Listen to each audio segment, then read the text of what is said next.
Malungkot pala ang Malung yan. Dahil sa kanyang kakirihan, nakapatay tuloy ang kanyang asawa. Ay nako, inay. Pabayaan na lang natin yung mga buhay-buhay nila. Kung bakit ba naman kasi hindi pa kayo matulog eh. Alam nyo naman ang labo-labo ng mata nyo. Wala na nga po tayong kuryente. Nagbabayad naman tayo eh. Kaso yung kapitbahay natin walang pambayad, kaya tayo naputulan. Kuminsan nga eh, gusto ko nang sugurin ng Meralco eh. Kaso iisang kontador ng lahat ng ito. Wala akong magagawa. Kaya kahit sa dilim, nagtitiis ako magkwenta. Dahil kung hindi, maloloko naman ako. Hayaan nyo, inay. Malay nyo, swerte yan ako pagbalik ko galing ng Japan. Alam nyo naman marami akong kakilalang nag-hosta sa Japan. Pag uwi, marami silang dalang pera. Si Nora yung Japayuki. Natatandaan nyo ba yun, inay? Pag nagkataon nito, hindi na kayo magtitinda ng makeup at underwear. At kami naman ni Eva, ay mabibigyan na namin kayo ng apo. Ay nako, anak ko. Talagang napakabait. Masyado kang maalalahanin. Hindi ka katulad ng tatay mo.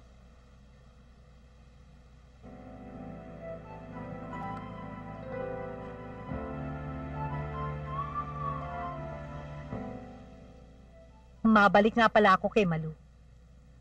May pinagmanahan naman palang talaga yan eh. Ang nanay niya, sa kakatihan. Heto pa ang dagdag na chismis. Yung palang kapatid na bunso ni Malu, anak sa labas ng nanay niya. Ay nako, inay. Pabayaan na lang natin mga buhay nila. Anong pabayaan? Mabuti ngayon na pag-uusapan yung kanilang kalaswaan para huwag pamarisan ng ibang babaeng makakate. Ako, kahit ako iniwan ng aking asawa, hindi ako natuksong humanap sa ibang lalaki. Kaya ikaw naman, pagpunta mo sa ibang bansa, magpakatalino ka, huwag kang paloloko.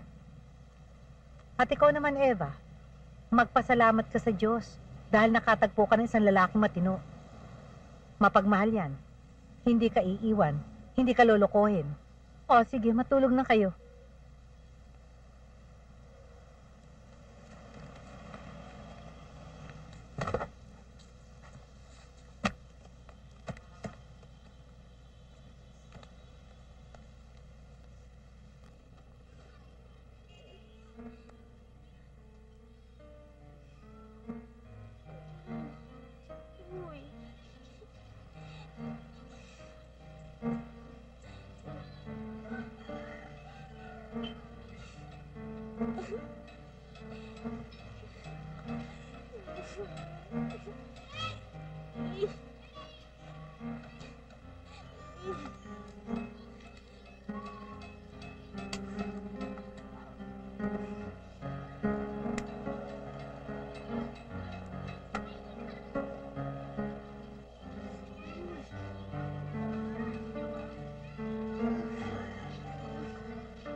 Ang init!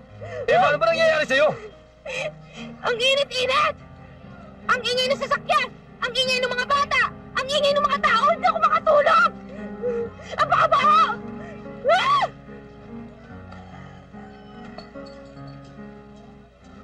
Pwede ba uminahon ka?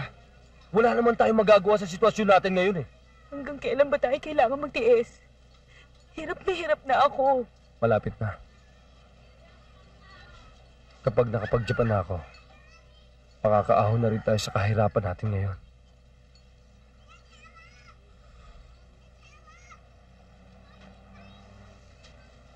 Pasensya ka na.